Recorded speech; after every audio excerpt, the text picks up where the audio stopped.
Welcome everyone. My name is Sylvain Lézé from the Department of Aeronautics at Imperial College London, and this is the new episode of the podcast, Turbulence at the Exascale. If you're not familiar with the podcast, we are trying to gather the view of the community regarding exascale computing for turbulence simulation, and we're trying to identify challenge and opportunities that will come with the next generation of supercomputers. So this podcast is part of the UK Turbulence Consortium and also the ExCALIBUR initiative, which is the UK project dedicated to developing new software algorithm to harness the power of exascale computing. Today, our guest is from the US. It's Krzysztof Fidkowski, who is working at the University of Michigan in the Department of Aerospace Engineering. As we will see today, Chris' interests are related to the development of robust solution techniques for CFD, error estimation, computational geometry management, parallel computation, large-scale model reduction, and design under uncertainty. So good morning, Chris. Good morning, Stefan. Pleasure to be here. Thank you very much. It's a pleasure to have you today. And I'm going to start my question by, for those who don't know you very well, if you can tell us a little bit more about yourself, where you're from, what you have studied, and how did you end up associate professor at the University of Michigan?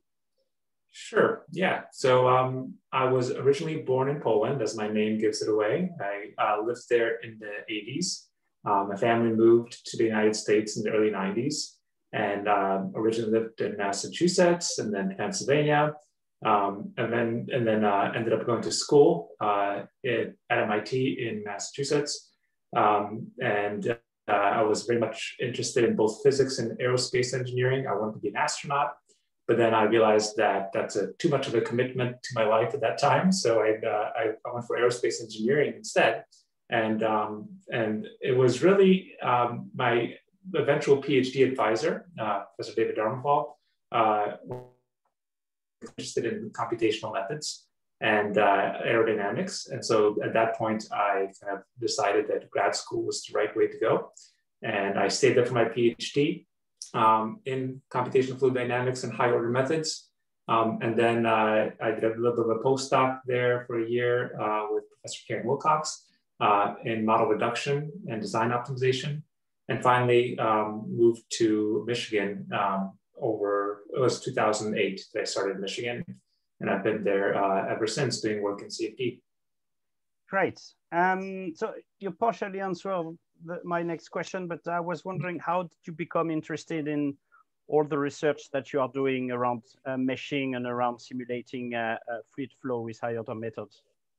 Yeah, so I think it was kind of a combination of events. I don't think most people grow up saying they want to be a computational fluid dynamicist, but I grew up by actually writing programs and writing video games. And so I really liked programming at the time. And then I liked the physics part also, just the kind of mechanics of fluids was really complicated, so it really appealed to me. And then by the time I was taking that class with my PhD advisor, Professor Darmfall, I saw that you could combine these things. You could write computer programs to not just do video games, but to solve cool problems. And I thought there was a lot of challenges there too. People didn't know exactly what algorithms to use. And I thought that was a nice area to go into. And so that really appealed to me. And I wrote my first panel code when I was a senior in undergrad. And I was really proud of myself for that. And then kind of went on from there. I did summer research also that was in computational fluid dynamics and using codes and writing codes. I used Fluent for shock tube experiments. I wrote a high order code for just simple induction. And then eventually, by the time I was a graduate student, I knew that that's the area I wanted to kind of dive deep into. And so I just really like the being able to not have to go to a window and simulate things on your own computer. And that's great right now, especially because you can do research even though you're not physically present inside a lab. So well. Thank you. And so you said you've been working at the University of Michigan for like since 2008. So I was wondering, what's the best thing about your current position and about working at this university? Yeah. When I heard of this opportunity at the University of Michigan, I was ecstatic. It was the perfect combination of timing and then people. The University of Michigan at that time, Phil Rowe, Brown Van Leer were very active in the research, and when I joined, working with them, being surrounded by them was super exciting. I mean, they were they were the kind of the fathers of modern CFD in some sense, and so being able to work with them was great.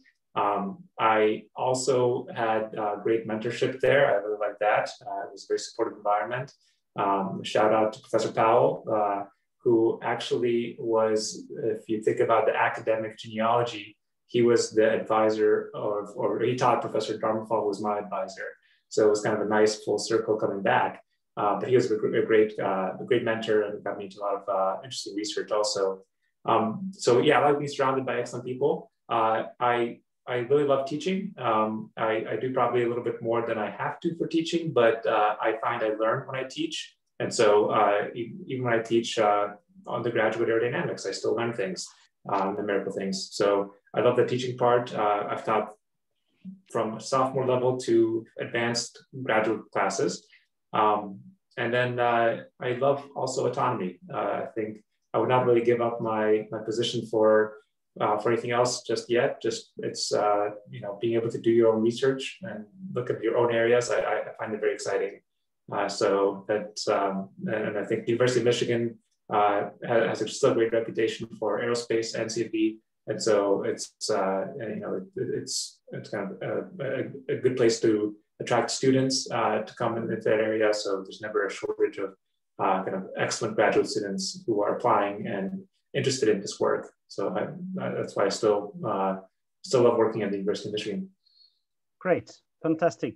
And can you briefly introduce us to the research activity of your of CFD research group, just to let us know what you're doing, basically? Yeah, so I always like to say, if I had a short sentence to say what we do, it's algorithmic development for CFD, and specifically for high order methods.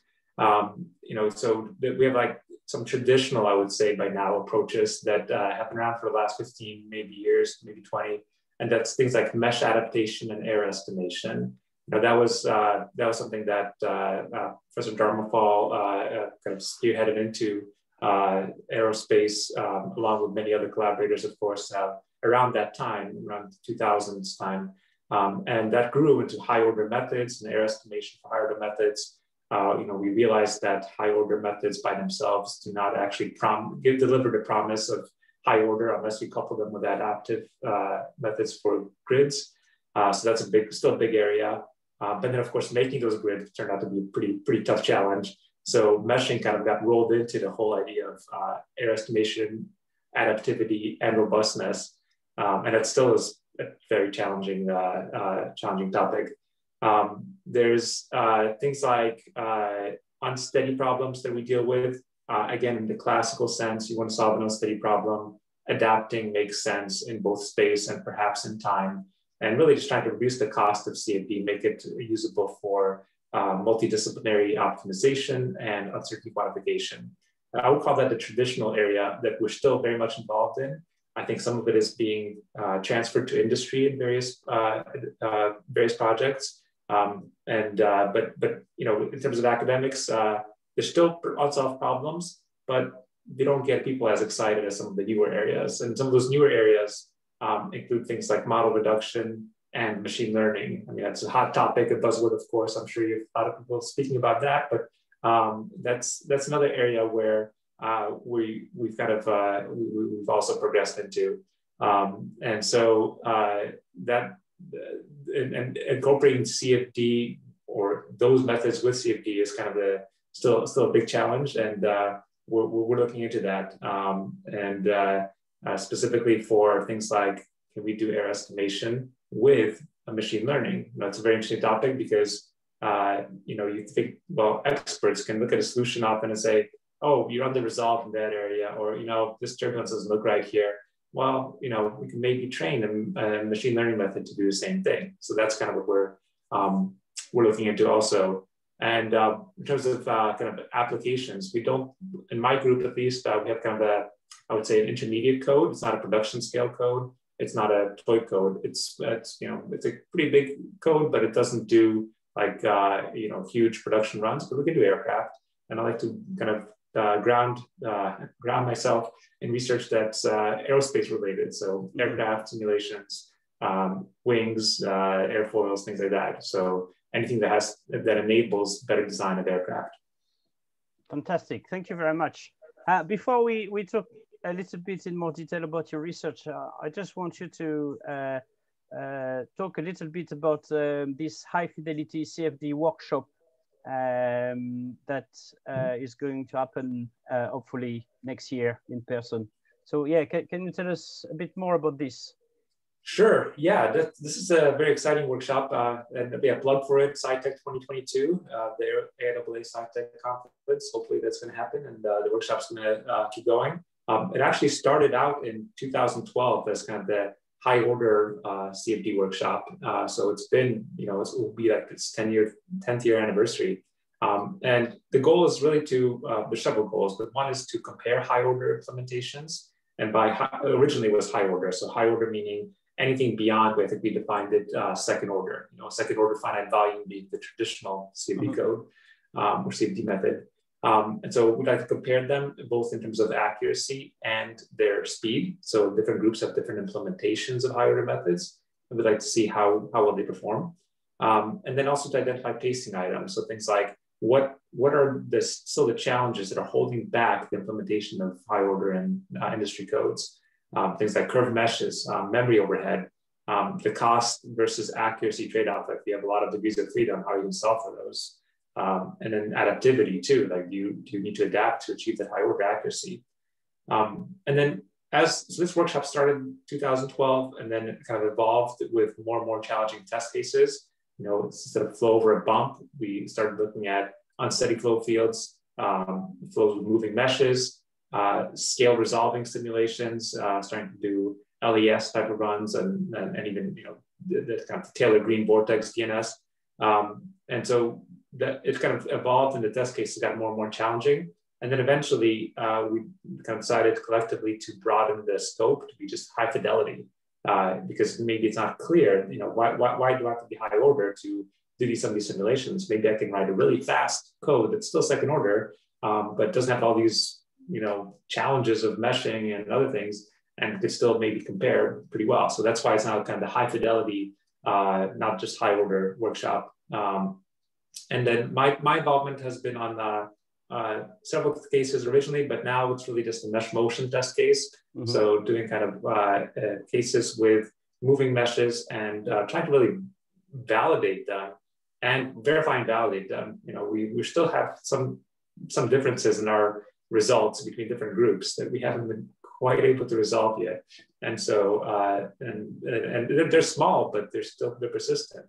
And so we're trying to identify some of the challenges related to moving meshes and moving geometries, and with applications to FSI and things like that. Fantastic, thank you very much. I think it's a very interesting workshop, and I'm a big fan of high fidelity methods and high order methods. So that's very good to hear. Now I have a few questions about your more specific question about your research. And the first one, I've seen that you've recently, you talked about it already, you recently published some work about machine learning and meshing. So can you tell us briefly what you are trying to achieve here by using some machine learning approaches? Sure. Yeah. Full disclosure, we kind of tried to get on the bandwagon of machine learning, just like everybody, just to see what all the hype is about, kind of. But I think there is some merit. You could of course just say, okay, you could replace almost any part that you do repetitively with a machine learning algorithm and call that, a contribution there. But we tried to kind of see if we take advantage of it, maybe replacing some parts that are difficult to either program or difficult to work with, or where there's some ambiguity about the best possible choice, and no method is perfect. And so we have kind of two fronts of research in machine learning with our work. One is on, I would say, kind of a more holistic approach of error estimation and adaptation. That is, if you have a flow field, what is the error? Typically, we use an adjoint method in order to solve for the sensitivity of an output to residual perturbations. Mm-hmm. And then we could say, oh, an insufficient mesh in a certain area can cause some residual perturbations that will then create an output perturbation. But that requires solving for an adjoint, and it's also not perfect because identifying residual perturbations is not precise. It requires a finer space mesh, and then the adjoint itself might have some singularities in it that cause some issues in error estimation. So we use it as training data to say, here's a solution. Here's what the error estimation based on the adjoint tells you the error is. Here's another solution. This is where the flow field, let's say, and this is what the error estimate tells you the output error looks like. And it's a distribution. It's an error indicator, so you can adapt on it. And so basically, we kind of almost use image processing ideas or kind of image recognition, saying, here's a flow field. What's the error estimate? And I try to create that map from flow field, the primal solution, without an adjoint. It's trained on the adjoint, but not using adjoint, to say, here's what is the resulting error estimate. And that requires the similar, very expensive training methods, things like convolutional neural networks, usually very fine resolution of the pictures that you get from the solution. But it does yield pretty good error estimates and good fields. It's just the training, I would say, is quite expensive because you're looking at a whole flow field. And there's many possible flow fields. So that's where you really need a lot of machinery to get that going. But the other front is a little bit more kind of taking a step back, saying, maybe let's look at pieces of the whole process, not just like, hey, here's a solution, and what's the error estimate? Let's look at maybe one part that's still hard to do. And that is, for us, we have identified at least one part, which is identifying the correct stretching of elements and their correct orientation. This has to do with adapting a mesh, but the error estimates often give you the size of the mesh, but not necessarily how to orient the elements. So if you have shocks, vortices, thin boundary layers, you want to stretch those elements and orient them the correct way. And so we try to develop a way to do that without, I should say back up and say there's expensive ways to do that that require kind of sampling and other procedures and fitting. And it's a pretty expensive code to write and pretty expensive code to run. And so we have that. We could train a network to give us that information from certain indicators about the solution. We do use the adjoint for that work, but we try to avoid that expensive piece of code. So we're using a network to replace a certain expensive piece of code that will give us this stretching and orientation information. And so I would say, that's a kind of a little nugget of a neural network, but we're trying to expand on that, trying to replace, and not just that now, but other parts of generating a mesh or identifying the correct sizing of the mesh, even from the beginning, using a network, and instead of just having a person start to generate a mesh. That's so trying to figure out what the bottleneck pieces are of our whole solution process, and see if we can replace them with a network, not for the final answer, but at least maybe to help with the solution process. Thank you very much. Sounds very, very, very interesting. I have another question about discontinuous gathering methods, which are obviously very popular for high-order, high-fidelity simulations. Well, of course, they can be very expensive in terms of memory and cost. And so you have been working on hybridized and embedded DG methods. So can you tell us a little bit more about that? Yeah. I think these are very neat methods. I don't think they have the answer to everything, and some people, I think there's kind of people on both sides of this argument. But the basic idea is to try to reduce the cost of one particular high-order method. And discontinuous Galerkin has, I think maybe because it was one of the first ones, it grew in popularity, and a lot of people started implementing it.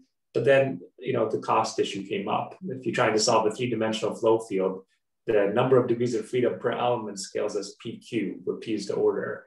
And then they're independent. So now you have to solve for all of these degrees of freedom, which at high order, really high order, makes sense. It's you really need that resolution. If you're doing a scale resolving simulation, you often need very high order resolution. And then the fact that you have a discontinuous approximation and you're replicating degrees of freedom at interfaces, that's not that big of a deal. So the idea of the hybridized method is to reduce that the cost, especially for implicit methods where you have to store matrices or approximate matrices, or even like compute matrix vector products in an approximate way. It's nice to have a smaller system. And so hybridization relies on a kind of an old classic idea of static condensation, where you solve for degrees of freedom within an element in terms of degrees of freedom on the boundary of the element. And so you kind of introduce additional degrees of freedom, which are interface degrees of freedom, which tell you what is the solution on the boundaries, which is kind of odd for discontinuous methods because typically it's not defined, but you kind of specifically define a solution at boundaries of elements for hybrid methods and say, okay, those are my global degrees of freedom. Everything else inside elements is a function of those degrees of freedom. It's local problems then. And then you just have to be careful of how you define fluxes between elements to make sure that you don't couple elements to elements anymore. They're independent problems. You can only talk to the interface degrees of freedom. And then, these hybrid and also called embedded methods, they basically rely on that idea. Embedded methods are different from the traditional hybridized DG by having the space of the interface degrees of freedom be continuous, so that each face is not independent. There's continuity in the nodes. So they make the high order cheaper. In 3 dimensions, instead of scaling with p cubed, the degrees of freedom scale with p squared. The bandwidth maybe grows a little bit of the matrix. You still save, we found, degrees of freedom total, and the size of the matrix, many fewer non-zero entries. Also especially for embedded methods, pretty big savings at moderate orders. If you're running like P16 or P32, which some people do, it's not a big issue whether you're DG, HDG, or EDG. But if you're trying to do like an industry scale problem, perhaps a whole aircraft, and you see yourself running at P3, P4, maybe P5, then it kind of makes sense, I think, to be in that embedded or hybrid method. Great, thank you very much. I want to go back a little bit about the meshing, and maybe this is not, maybe you will not have a definitive answer, but I mean, of course, we are looking at the next generation of supercomputer, the exascale era, and what do you think are the main challenges associating about meshing to make sure that people will be able to run very large scale simulation on exascale systems? Yeah, that's a good question. With meshing in particular, I think if you do problems that are pretty simple domains, that's not much of an issue. I think there's bigger issues with exascale, such as load balancing and fault tolerance, things like that. But yeah, specifically for meshing, if you buy into these high order methods, I think robustness and efficiency become the main issues. If you want to make a high order mesh that's curved, and you cannot just write a simple script to make it for a simple domain, you're doing, let's say, a whole engine simulation, you have all these rotating parts, that I think becomes a challenge for high order methods, specifically when you need curved elements on various parts of the domain. So, I mean, curved element meshing has been studied for a long time in the higher order community. It's been embraced in industry a little bit as well, but there's still, I would say, no robust large-scale solution that can enable these high-order unstructured meshes in 3 dimensions that are also anisotropic and curved. I mean, that's like the holy grail, I think, of mesh generation. So if we want to run these really big simulations for exascale, if you want to do a whole engine study, front to back, with combustion, with chemistry, I think that, and you're using higher order methods, unstructured meshes that are curved would make automation possible, but they need to be robust enough. So I think that's, I think that's quite it's still an area that's needs to be resolved. There's other parts of it, like sliding meshes for high order algorithms that need to be understood more as well, or moving domain methods. Whatever your problem is, if it's a fluttering wing, you want to make sure that you can do moving meshes. If you have a control surface that deflects or parts that rotate, sliding meshes become an issue. But I think it's a little bit more challenging to make the meshes. And then for exascale specifically, I think if you're trying to load balance, it's a little bit more of a challenge too, because all your degrees of freedom are piled into elements. There's more degrees of freedom per element.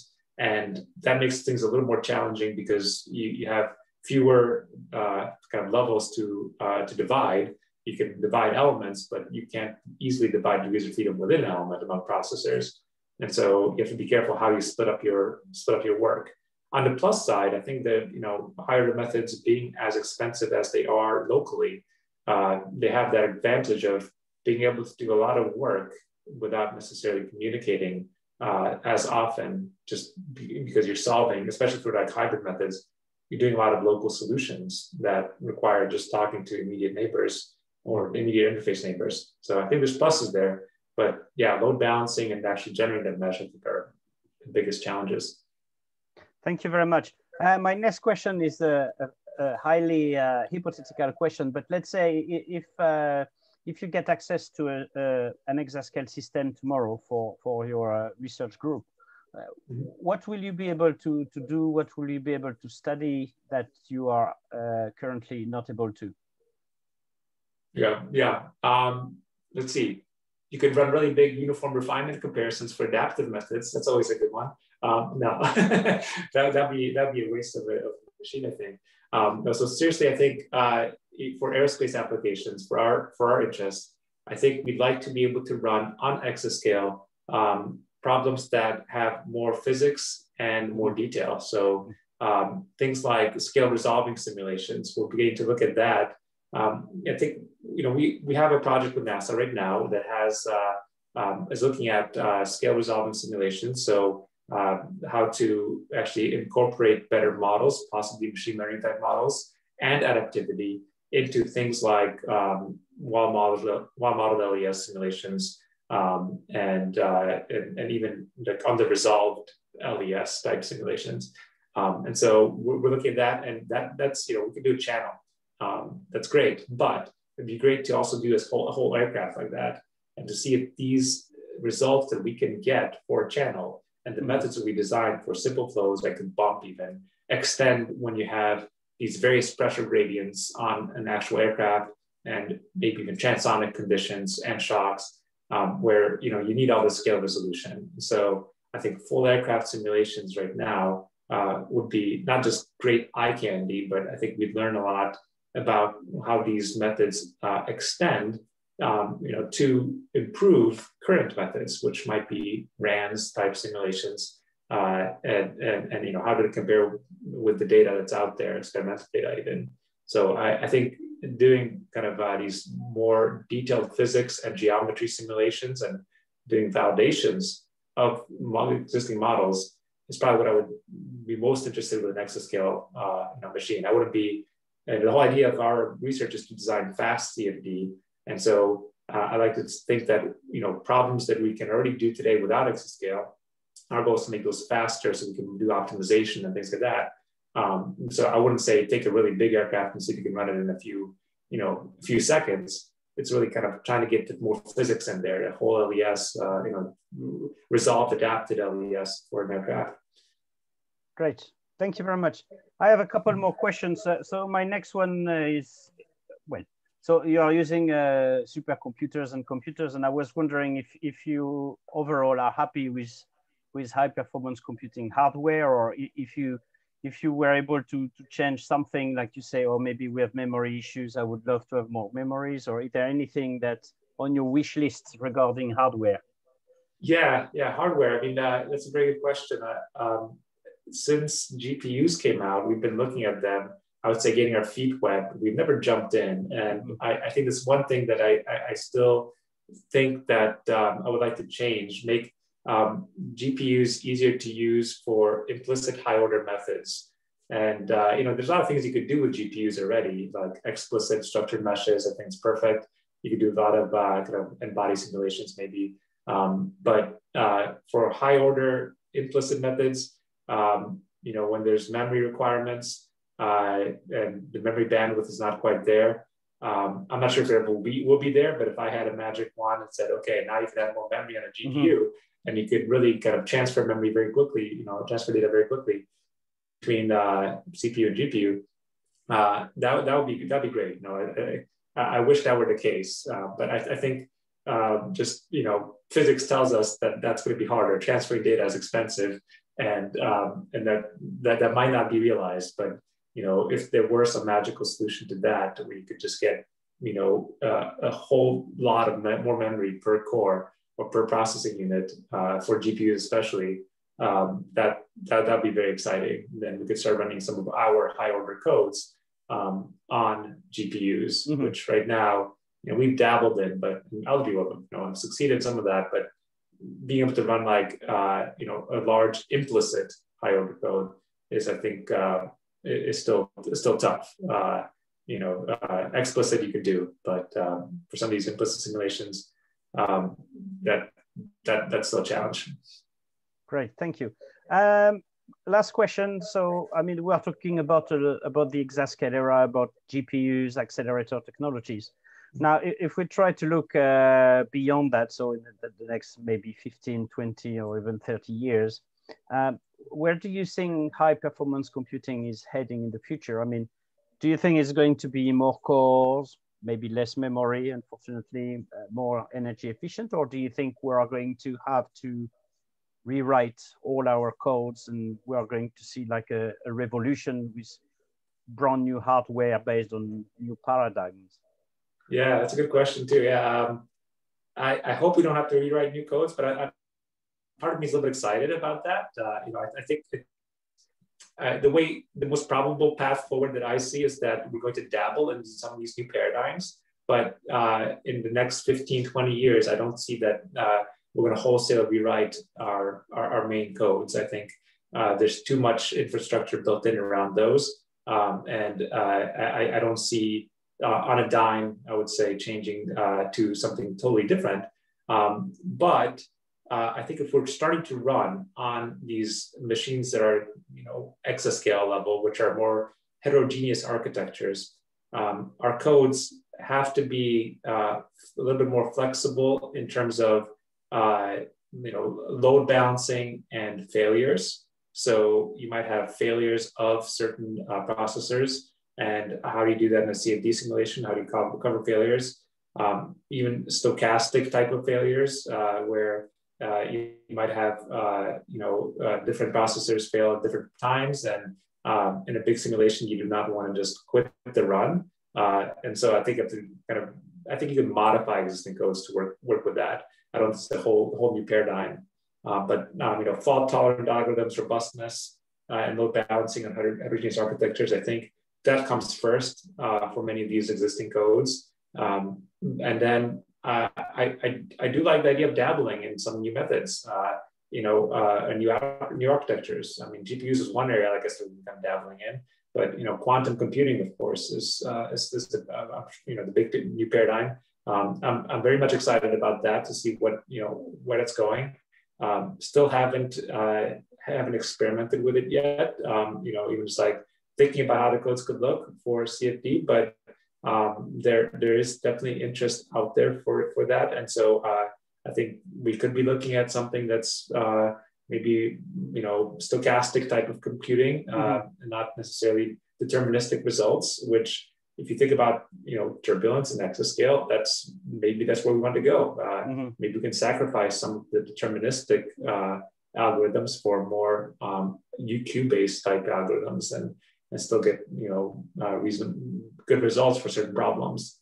So, but that said, I don't see necessarily that that the codes that we're working with for aerospace applications like RANS codes are going to be immediately or even slowly replaced by some of these newer methods. I think there's going to be a home for a lot of these methods, especially RANS type simulations, for many, many years to come. I mean, I think industry still uses panel codes for a lot of their simulations for optimization, preliminary design. And so, you know, that's been 40 years plus. So I think we still have a long ways to go, but I do like kind of being on the edge of the new paradigm and seeing what's possible, because that's where you can make quick progress and the design something revolutionary and break through. So I hope, you know, I hope to be part of that too. I hope that we can, as a community, design some new algorithms. I don't think we can just take our existing codes and run them on new architectures. But I think we can. We don't have to wholesale change them just yet. We can probably redesign parts of them. Great. Well, thank you very much, Chris. It was very nice chatting to you and to discover more about your research and your project. So we wish you all the best for the future, and we wish you also a very successful high fidelity CFD workshop next year. Hopefully, it will be back to pre-COVID rules, so networking will be possible again in person. So thank you very much, Chris.